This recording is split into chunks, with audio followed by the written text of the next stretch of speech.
Batzar Nagusietarako batetik gobernuaren ordezkaria den Denis Itxasoren agerraldia eskatu dugu, eta bestetik nekazaritza diputatuarena Eduardo Aginakoren agerraldiare eskatu dugu.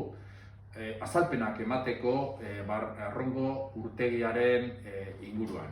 Izan ere, gu hasieratik defendatu dugu proiektu hau zentzugabekeria badela, ez dela beharrezkoa.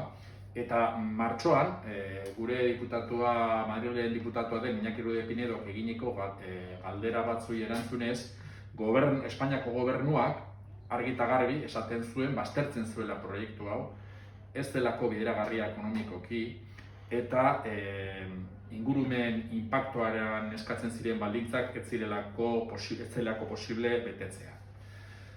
Duela gutxi, komunikabide batek iragarri zuen gobernuaren asmoa zala proiektu hau berrartzea, eta hau dela kontraesan hauek direla, eta uste dugu ezin dela horrela jokatu, argi hitz egin behar dela, eta proiektu hau behin betiko baztertu beharra dagoela, eta hortarako aipatutako agerraldiak azalpen horiek izateko, eta proiektu hau behin betiko ixteko.